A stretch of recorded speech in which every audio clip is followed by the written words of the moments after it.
parenthèse moko moke na fungama parenthèse moke oyo nazalaki invitation moko d'urgence oyo nazalaki invité na ba américain oyo bayaki awa na Londres ba américain wana bazali ba kolo chaîne po to bengi ya Press TV bon bayaki awa bazana mission na bango parce que bazali ko sala eloko moko ko préparer ba Jeux olympiques il y a 2012 alors le kola bazana ba ferme bango awa bazana chaîne na bango awa bayaki mais par surprise babengisi les grands Sankara kuna pona masolo oyo bango bazalaki na yango tozalaki batebele babengisaki bato na bango bazala na bango awa ba délégation mususu yaki mais la délégation va congolais nazalaki ngamoko et surtout na représentaki CRC plateforme pona ndenge nini biso pe toza ko travailler na bango na kati ya makambo na bango alors tosololaki vraiment ezalaki makambo très sérieux parce que ezali ko promettre qu'il faut tokutana na ba Carl Lewis na ba Magic Johnson na ba mususu ba star américain ba oyo ba sa histoire ya ba olympique et puis ba oyo ba défendaka ba droit mususu ya mboka pour que tout le monde soit solo là parce que moni makamba Congo biso moko soki to solité bato musu ba solo ngote à travers l'église à travers ba chrétien ba lobela kayango parce que moni histoire a Martin Luther King en Amérique et ça la penza de façon que bato mingi ba sensible na makambo etali pe ba africain mindele ba lobela kayango surtout ba chrétien na yango ba bengisa kingai et puis to solo ki makambo mbana masolo o to za ko continuer na yango donc to solo ki on a conseil exécutif raison nini ba bengisi la ina kuna et puis masolo to solo ina bango alors bon on a la image ndenge réunion ezalaki et puis comment to ko kutana bango lisusu pona ko continuer masolo na biso et surtout komeka ko kutana ba athlète wana ba ba sala histoire ya monde baza ba star lokwa na oti ko ba Carl Lewis et puis na ba star mususu américain athlète ba athlétisme oyo bakoya awa poke ba mekana no ko etala nanu ba angle nini ba ko ipe ko aider ba congolais pona makambo oyo zole oui papa mais la commencer na makina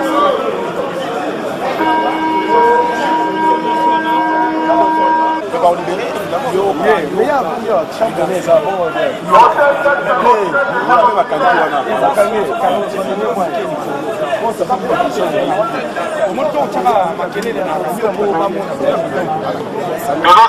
Costa Kabuya biso Carlos Sawa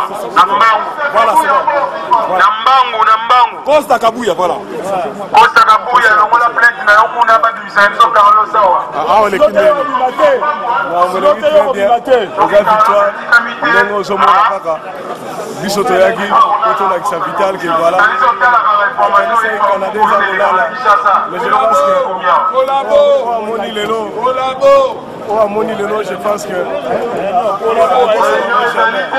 vital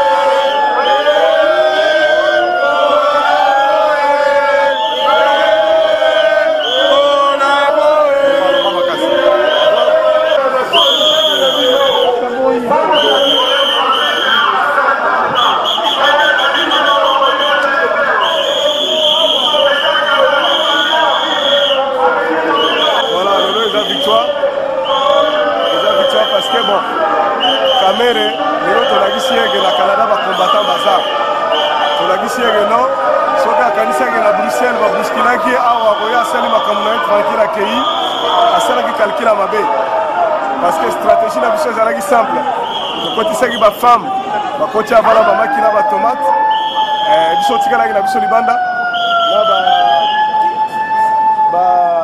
na bajeune mosusu oyo bakotaki balati bacostume bon ntango bandi discours na ye évidemment bon partout bosekota asali déclaration po contrer ye ntango balandi partout bon bato balaki na kati bazwi bamaki batomate babandi kobamba ye en attendant biso tolaki na sitting devant hôtel na bapancarte na bamécaphone twakotya makelele stratégie ezalaki ntango bango babandi bamaki motu moko afungoli porte moko boye ya émergence tokoti ale eyindi na kati azwi bamaki azwi batomate apalangani akwei sécurité va jouer tomate na bango ba tutu ba panza ni conférence esili les un message pour la relaxer na ba tutu que Canada za hotelema donc voilà wa roya ndenga li sekia au monde ngo et puis Kamere il est là ouais la bisote ba masolo que oui a comme suba livre a outé comme livre pourquoi j'ai choisi Kabila avant ma mérite et Hippolyte Kanambe avant les kana ouvrage mususu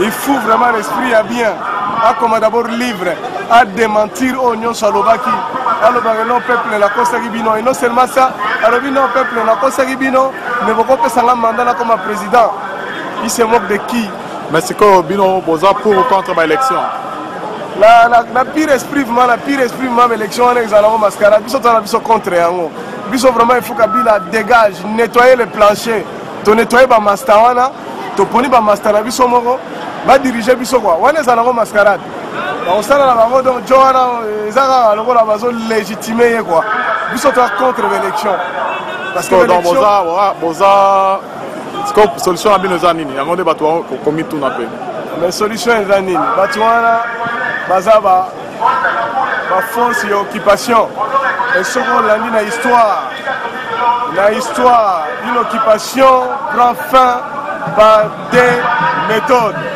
La première méthode c'est la révolution populaire, veut dire une grande révolution.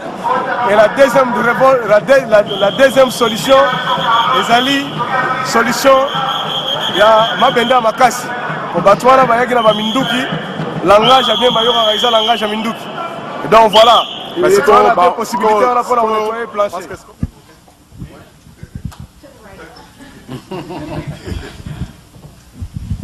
Merci beaucoup pour la question. Thank you for the question. Je réponds au nom de Ben Beya. Je suis un analyste politicien. I'm a political analyst. Je voulais poser deux questions seulement. Two questions. One. Une question seulement. Ok, une question que M. Kamere puisse nous parler sur les originalités. Mr. Kamere to speak to us about his origins. En 1971. Ok. That's it. Merci. Non, qu'il explique, puisque vous me permettez de répondre. Have him explain so he could be able to... Ok, le président Mobutu avait promulgué un décret demandant aux Congolais de recourir à leur nom authentique.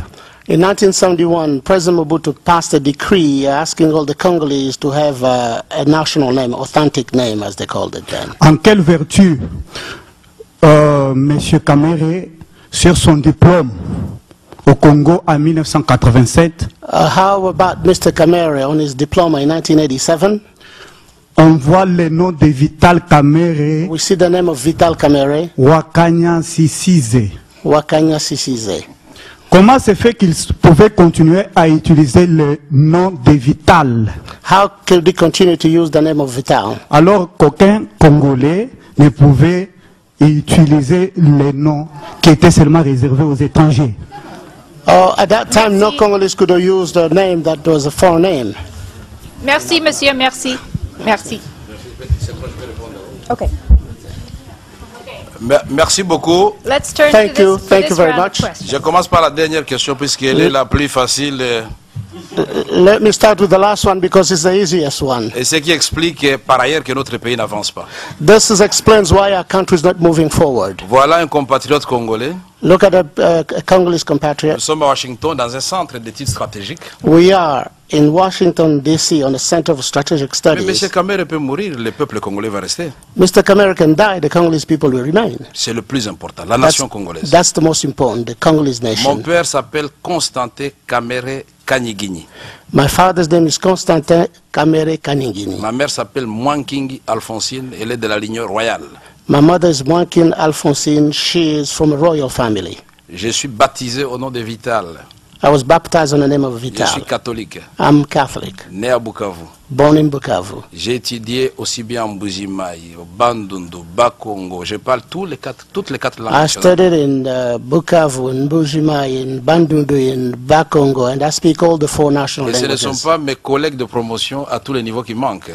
And it's not that I have no colleagues that graduated with me. À l'université de Kinshasa, où j'ai étudié avec beaucoup d'amis, At the University of Kinshasa, where I studied with a lot of friends, j'ai terminé mes études sous le nom de Vital Kamerhe Lwakanyigini Nkingi.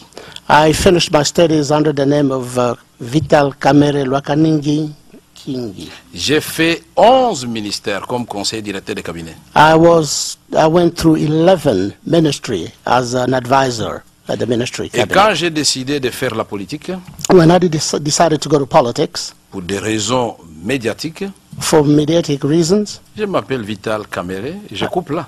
I just cut it down to Vital Kamerhe. Si vous voulez que j'ajoute comme Mobutu Sese Ngwendo Azabanga, je peux ajouter. If you want me to add like Kugu Ngwendo Wazabanga, I will add it. Si c'est la nostalgie, je peux ajouter. If you feel you're homesick about it, Je I'm voudrais ready dire ceci. to do it. Je voudrais dire ceci. I'm going to say this. Le vrai Congolais, The real Congolese, celui qui pose des actes bénéfiques au Congo. the one that brings in forth real acts for the benefit of the Un Congo. Américain, An American naturalisé congolais, who has become Congolese, qui va développer un petit coin de mon village. nalobaki makambo ya Vital Kamerhe omoni situation oyo euti koleka na Canada wana ezali situation moko ke Vital Kamerhe aza personne non en grade na kati ya Europe parce que toza na besoin na bango tie ba Vital Kamerhe wana nde basali de façon que Kanambe aza leo na pouvoir mais oyo azo continuer lelo ezali mawa mingi akoki ko répondre kutu na ba question oyo ba journaliste baza poser parce que aza qu'on se sentir coupable a échappé à la question pour dire que non, un vrai Congolais c'est celui qui travaille pour l'intérêt des Congolais. Wana ezali la question échappatoire ba tuni question que pourquoi un Mobutu a ça qui réalisation tout ça qui n'a recours à l'authenticité donc ba kombo na biso ya ba Didier ya ba Jacques ya ba nini Mobutu aboya ki yango tokomaki na ba ici en kanga botuli boma koso eza ba kombo ya mboka na biso oyo eza na bakati ya ba mikanda na biso na ba diplôme na biso mais Vital Kamerhe na diplôme na ye a maintenant toujours kombo na ye ya Vital Kamerhe na 1987 or les réalisations qui déjà na ba 70 et quelques donc tu vois que Vital Kamerhe aza étranger a ko défendre question wana.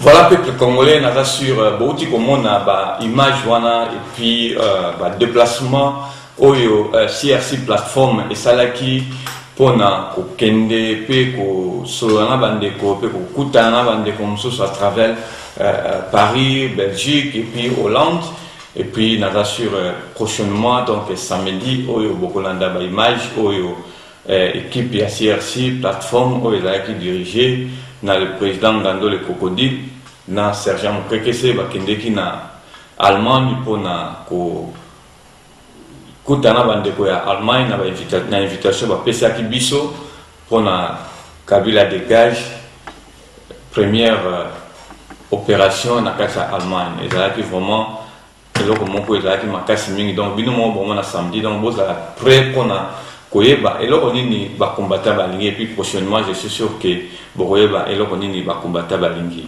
et puis na ndenge na lobaki que tozali vraiment na besoin il y a soutien na bino pour na makamba télévision parce que ceux qui vont soutenir bisoté quand même ekozala moi pas c'est parce que tozo ça les ali pour na mboka na biso ezali pour na ko sala ko tiambo na poche na bisoté mais eza ko contribuer mingi na télévision posons na ba déplacement toujours ça les osenga pe mbongo mais biso moko toujours misa mbongo na biso pona ko longwa a ko futa ba billet ba déplacement surtout tout le monde ko coûter quand même mbongo toujours au sala musala oyo pour que congolais mieux surtout place azali ayeba situation nini toujours le kana mboka na biso parce que ce qui biso tout ça les amoté bato mususu ba ko sala biso ya moté et presque merci mingi na ba oyo surtout bazali ko supporter ba combattants et puis l'équipe oyo et salaki de déplacement équipe mobile capitaine Libanga